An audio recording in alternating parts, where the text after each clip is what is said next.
Bonjour à tous, ici Végette sur le site de l'ESL et aujourd'hui je vais vous montrer comment se passe le système des ladders sur le site.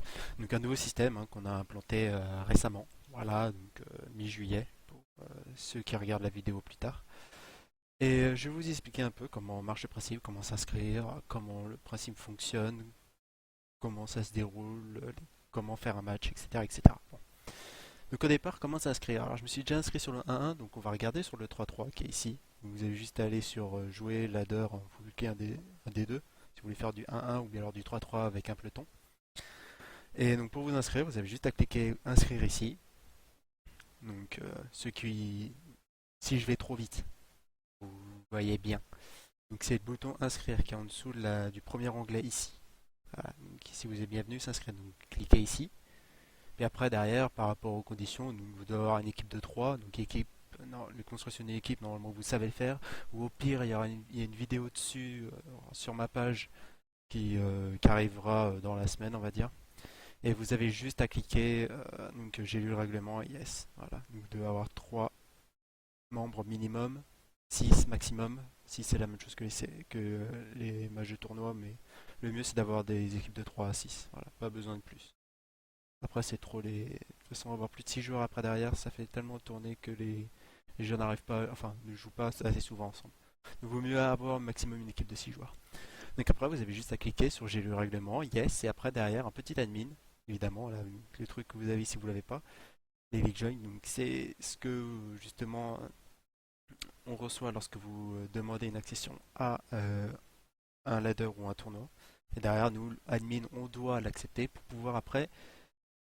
euh, pour que vous soyez justement validé à un tournoi ou bien alors un ladder. Donc derrière, ça c'est après. Donc on va aller sur le ladder et voir un peu comment tout ça fonctionne. Voilà. Donc on a un classement où il y a tous les joueurs qui ont déjà été inscrits au ladder. Évidemment, ceux qui n'ont pas fait de match ne sont pas classés. Donc ça veut dire qu'ils sont en dessous de ceux qui ont fait des matchs. Voilà. Par exemple, là on voit Macrobio 2-0, Chasdra 1-0, moi je suis un 1-1, etc., etc., etc. Bon, le principe n'est pas compliqué. Après, voilà, c'est un système de points. Donc ça veut dire si vous gagnez contre quelqu'un qui a plus de points que vous, bah forcément derrière vous allez gagner, au lieu de gagner 25 points, vous en gagnez 27, 28.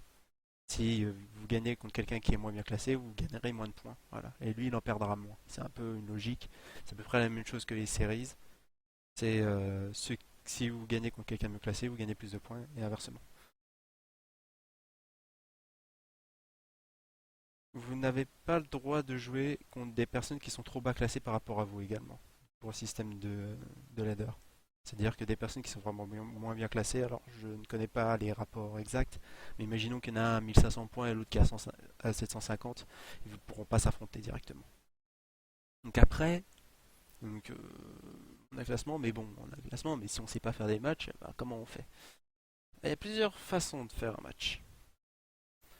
Alors, par exemple, on va aller sur la fiche de Macrobio, on va dire tiens, on va défier Macrobio. Voilà, Macrobio ici. Et normalement, ici, voilà, on a ladder 1 et on peut le défier. Donc on peut le défier, c'est-à-dire on fait un match contre lui et on lui dit bah j'ai envie de faire un match contre toi. Voilà. Donc après on choisit une date, voir si ça lui correspond. Donc on va choisir par exemple, je sais pas moi, demain, donc le 24 par rapport à quand je fais la vidéo. Je connais pas par contre pourquoi il y en a deux. Ça, ne me demandez pas à savoir pourquoi, mais je ne sais pas. Voilà. Donc on va faire, hop, par exemple le 24 ici, on va mettre les mêmes comme ça on n'est pas embêté, à 19h30, tiens, par exemple. Ou à 19h, tiens, voilà. On met 19h, 19h30, voilà. Et après, quand vous demandez de faire un match, vous pouvez choisir deux cartes. Donc vous les verrez les cartes, et c'est vous qui choisissez la première et la troisième carte, parce que c'est vous qui initiez le défi. C'est vous qui faisiez le défi justement. Et derrière, l'autre personne doit valider le défi. Sinon, bah, le match ne se fera pas forcément. Et vous pouvez choisir deux cartes. Donc, par exemple, je vais choisir l'Aigle en 3 et Village caché en première carte, par exemple. Et après, je vais lui envoyer un petit commentaire pour dire c'est pour une vidéo. Voilà, avec un petit smiley. Et donc elle envoie, et ça envoie donc à la personne, à sa boîte mail, donc il sera averti que quelqu'un l'a défié pour un match. Voilà.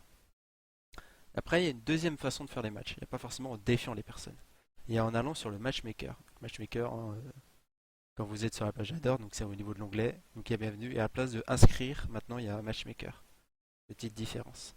Les matchmakers, en fait, c'est différent parce que vous créez, en fait, en fait, c'est comme si c'était le même principe des séries, sauf que c'est vous qui choisissez une date précise. Et derrière, c'est quelqu'un qui, si quelqu'un veut bien jouer à cette date, bah, il l'accepte. Donc par exemple, on va dire bah, pour tiens, aujourd'hui, voilà. J'ai créé un match aujourd'hui, voilà. Donc mercredi 23 juillet.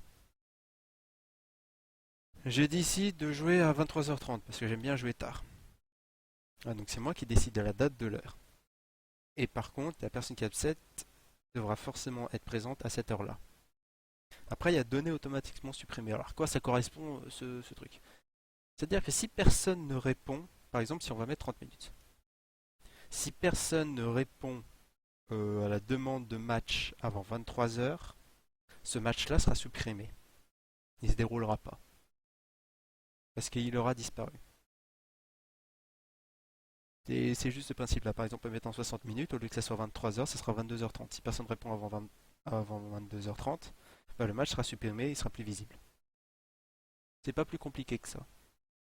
Donc par exemple, on va mettre, je sais pas moi, allez, on va mettre 60 minutes. Et donc ça va créer un match. Au niveau du matchmaker, ça veut dire qu'il sera visible ici.